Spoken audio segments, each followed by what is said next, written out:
the gospel of the Lord. Praise to you.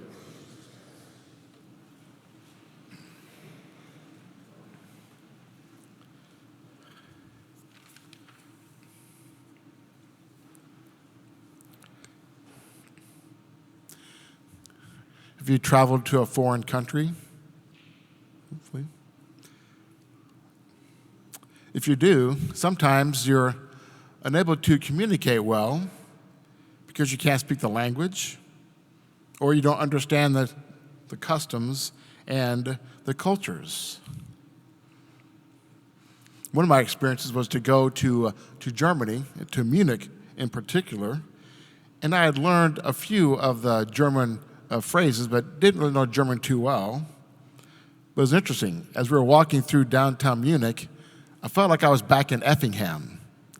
Everybody looked like me and all my relatives. So it's kind of cool to see that connection in Germany. But then I realized I really didn't know the language. They were speaking in German and I wasn't following along very well. Then we went to the Hofbrauhaus. If you don't know that, that's kind of a German beer house. As we walked in, there was a group of teenagers, probably like 15-year-olds, sitting at a table, and a very stout waitress had like 2 pints of beer, like things about this big. She had 4 in each hand, taking them to the table of teenagers where they enjoyed a good draft of beer. Certainly, I wasn't familiar with that cultural custom, being from Effingham as well. But if you've been to a foreign country, sometimes it is frustrating because you don't know the language and don't know the customs. It can be kind of lonely. It can be difficult to communicate, like the gnashing and grinding of teeth at times. Now look at it this way. What if you were born with a real keen gift of languages and knew you had the opportunity to go to a country and had some time to learn their language, but deliberately said, I'm not going to learn the language. Deliberately go about it saying, well, I don't care about their culture. I'm not going to make myself easy to be friendly. I'm just going to go and be kind of unfriendly to people of that place.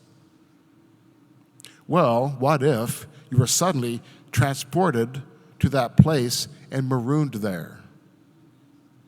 You'd only have yourself to blame. It would be like a living hell. This is what happens at death. Your soul is suddenly transported, shall we say, to a different kind of existence. It can be a heavenly experience or it can be a hellish experience, depending on the choices and actions of a lifetime. So our lifetime project is to learn the language of heaven. Otherwise, we'll end up mute and speechless at that critical moment. Of course, we know God is merciful. At death, God can take the stutters and the stammers and the, how do you say this, away and coach us and tutor us out of our self-centeredness and can bring us the ability to totally communicate with God, to communicate well with others. As Catholics, we call this purgatory.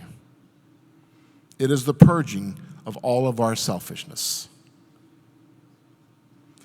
However, we know, as Catholics, there is a very real danger that at death, we may have rendered ourselves totally incommunicado, unable to benefit from the saving grace of God's purgatory. So we are behooved to now try to learn the language of heaven. So how do we do that? Well, we can follow the story of Solomon. In a dream, he receives a wish from God. What would he wish from God? He decides in the dream he would like to have an understanding heart so that he can judge right from wrong. A good request, I think. Of course, with that, we know the famous story that 2 women come to King Solomon, both claiming to be the mother of a small infant child. They both make their case. And Solomon's courtiers can't figure out who is the mother of the child, and Solomon listens to their back and forth as to who the woman of the child, the the mother of the child is. So finally Solomon thinks about it, and he brings in his executioner. Okay, I'll just split the child between the two of you and cut the child in half. Of course, at that moment, the real mother shrieks and says, oh no, please, give the child to the other mother.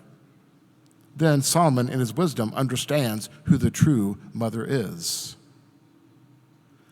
We seek wisdom, the language of heaven, as of St. Solomon, as of King Solomon. Because we have the possibility through our faith in God's presence to have a wisdom of a heart that knows what to do, to choose right from wrong. We can know the language of heaven by following the story of Jesus, for he is the Word of God. He is the perfect conversation between humans and God. We can translate his story. We can mimic his acts. We can weave his wisdom into our own lives. Next, we can observe those who seem to love unconditionally. It ranges from the example of Mother Teresa of Calcutta to maybe a person you know in your life right now who's very wise, knowledgeable, and knowing. A wise person who can bring from their storeroom both the old and the new. We seek to find those people who have experience and also have insight as well. And finally, when the opportunity comes to move out of our self-centeredness, from being an incommunicado to a communion of learning and practicing the language of heaven, we have only one lifetime to do it. So keep in mind that God truly does call each one of us to be caught in the net of his kingdom. For his kingdom is an invitation for all of us. Let us in our prayer, our good works, and our actions learn the language of heaven and follow the example of Christ who calls us to his discipleship.